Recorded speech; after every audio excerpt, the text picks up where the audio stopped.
لوگوں کی خدمت کر کے دنیا بھر میں پاکستان کی شناخت بننے والے سماجی رہنما عبدالستار ایدھی کی معاشرے میں اتنی عزت و تکریم تھی کہ ڈاکو اور لٹیرے بھی بعض اوقات انہیں پہچان کر چندہ دے دیتے اور ساتھ میں یہ درخواست بھی کرتے کہ ہمارے مرنے کے بعد کفن دفن کا انتظام بھی آپ ہی کیجیے گا۔ فلاحی کاموں کے حوالے سے عبدالستار ایدھی کی خدمات کا چرچا شہروں، دیہاتوں اور جنگلوں میں موجود ڈاکوؤں تک پھیل چکا تھا۔ لوگ ایدھی کو ان کے بے لوث خدمت کے جذبے کی وجہ سے نہ صرف چاہتے تھے بلکہ ان کی تعظیم بھی کیا کرتے تھے۔ عبدالستار ایدھی کی جانب سے عوام کی بے لوث خدمت کی داستان کا آغاز دوسری عالمی جنگ میں استعمال ہونے والی ایک کھٹارہ ایمبولینس سے ہوا تھا۔ ایدھی کا تعلق بانٹوا میمن کمیونٹی سے تھا۔ وہ قیام پاکستان کے بعد انڈین گجرات سے نقل مکانی کر کے کراچی آ گئے تھے۔ ان کی وفاشوار اہلیہ بلقیس بانو ایدھی کے مطابق پاکستان آنے کے بعد ابتدا میں ایدھی صاحب شادی کی تقریبات میں برتن دھونے جاتے، دودھ اور اخبار فروخت کرتے اور اس سے جو بھی آمدن ہوتی وہ چھوٹی موٹی فلاحی سرگرمیوں پر لگا دیتے۔ فلاحی کاموں سے ان کی وابستگی کو دیکھتے ہوئے جلد ہی انہیں چندہ بھی ملنا شروع ہو گیا تھا۔ کراچی آ کر ایدھی صاحب نے جو پہلا کام کیا وہ یہ تھا کہ انہوں نے میٹھا در کے علاقے میں ایک چھوٹے سے کمرے میں ڈسپینسری قائم کی، جہاں آس پاس کے علاقوں بالخصوص لیاری میں رہائش پذیر غریب افراد کو طبی سہولیات مفت فراہم کی جاتی تھی۔ بلقیس بانو ایدھی بتاتی ہیں کہ ایدھی صاحب نے سن 1954 یا 1956 میں سب سے پہلی ایمبولینس خریدی۔ سن 1957 میں جب چین سے ایشین فلو کی وبا دنیا بھر میں پھیلی تو عبدالستار ایدھی کو بڑے پیمانے پر فلاحی کام کرنے کا موقع ملا۔ بلقیس ایدھی کے بقول ان دنوں کراچی میں صحت کا نظام محدود تھا۔ جب فلو کی وبا آئی تو بہت لوگ مرنے لگے۔ ایدھی صاحب نے 4 پائیوں والا کیمپ لگایا۔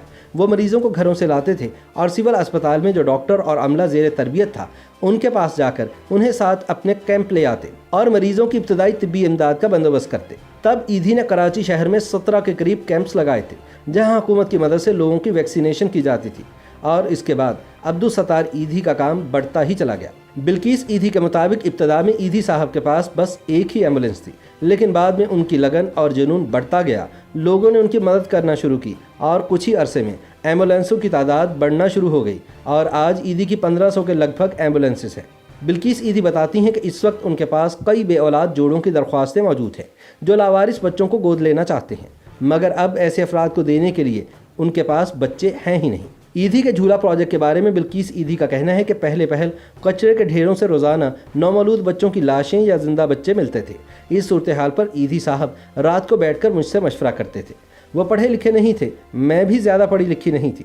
پھر ایک روز انہوں نے کہا کہ ہم جھولے لگائیں گے تاکہ لوگ بچوں کو قتل نہ کریں اور نہ ہی انہیں پھینکیں۔ لہٰذا ہم نے اپنے سینٹروں کے باہر جھولے لگائے اور لوگوں سے کہا کہ وہ بچوں کو اس میں ڈال دیں، آپ سے کوئی سوال نہیں پوچھے گا۔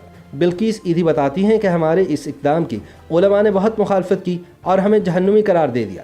مولوی حضرات ایدھی سے کہا کرتے تھے کہ تم دوزخ میں جاؤ گے۔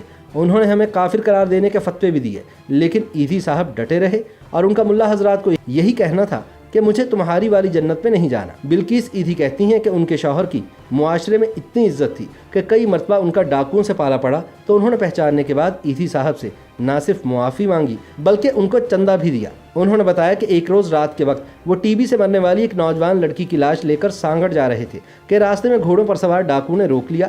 ڈاکوؤں کا ارادہ لڑکی کے لواحقین کو لوٹنے کا تھا، تاہم ایدھی صاحب کے ساتھ گفتگو کے بعد جب انہیں پتہ چلا کہ وہ کس شخص کو روکے کھڑے ہیں تو انہوں نے نہ صرف ان سے معافی مانگی بلکہ ان کو چندہ بھی دیا۔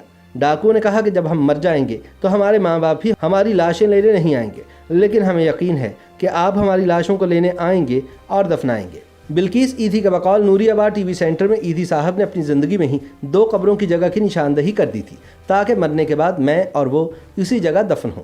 8 جولائی سن 2016 کو ایدھی صاحب کی اسی قبر میں تدفین کی گئی جو قبر انہوں نے اپنے لیے بنوائی تھی۔ خیال رہے کہ بلقیس ایدھی نے عبدالستار ایدھی کی میٹھا در میں قائم ڈسپینسری میں بطور زیر تربیت نرس اپنی خدمات کا آغاز کیا تھا۔ عبدالستار ایدھی نے انہیں شادی کی پیشکش کی تو بلقیس بانو نے ہاں کر دی۔ بلقیس بتاتی ہیں کہ ایدھی صاحب اور میری عمر میں کافی فرق تھا۔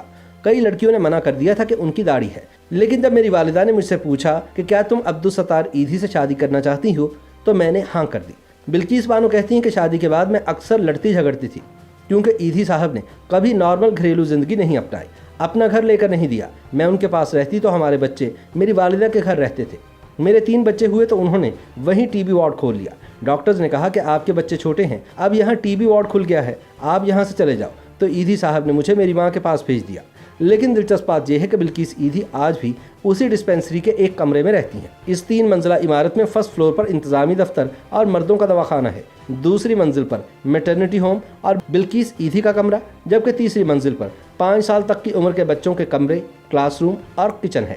بلقیس بانو کی خواہش اور تقاضے کے باوجود عبدالستار ایدھی نے انہیں ذاتی گھر نہیں دلوایا، تاہم وہ ایدھی سے منسوب ہونے کو اپنے لیے باعث فخر قرار دیتی ہیں۔